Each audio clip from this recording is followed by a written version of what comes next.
দিয়ে দেখবেন কোরআন শরীফ সামনে না লই আপনি ঝুলে দেখবেন 3 বোতল পানি জ্বালানো লাগে মাথায়, ঠিক কিনা?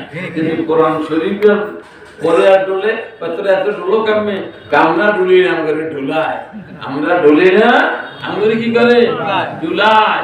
এই জন্য আমরা পাগল হই না, আমাদের পাগল বানানো হয়েছে।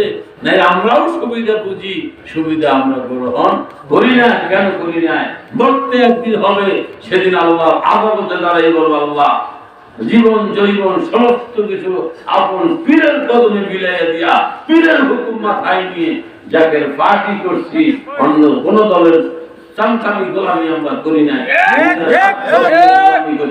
যাকে পার্টি এই ছিল আল্লাহ তোমার বন্ধুর খাতিরে আমরা কি করো মাফ করো, ঠিক না? ওই যে ইউসুফ আলাইহিস সালামকে যখন মিশরের বাজারে কিনতে গেছে খরিদ করার জন্য, এক মহিলা একটা মেসের বান্ডিল লয়ে গেছে। মেস বলেন যে আগে যে কাটিয়ালা মেসের নাম জানি কি আর মানুষ কয় সবাই এসে টাকা লইয়া, তুমি আইছো কি লইয়া? মেসের বাক্সা লইয়া তোমার মেসে দেবে কয়েক দেও কারণে দেও। ওই যে আমরা ইলেকশন করে পাস করি আর না করি, হুকুম তো রক্ষা করি, ঠিক কিনা বলেন? কেমন এই ইউসুফ আলাইহিস সালামকে যারা কিনতে আসছে তাদের একটা গেজেট হবে, তাদের কি হবে?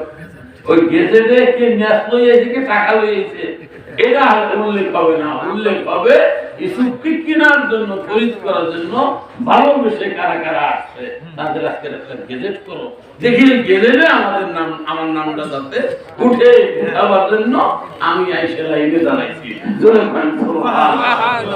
ঠিক কিনা? পাস করার জন্য দাঁড়াই না আমরা, ক্ষমতার জন্য না।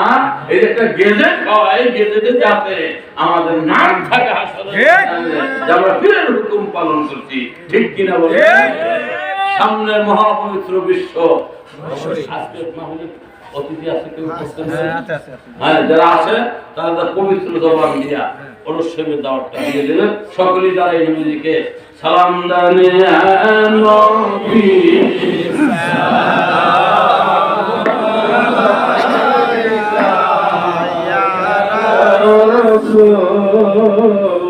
সালাম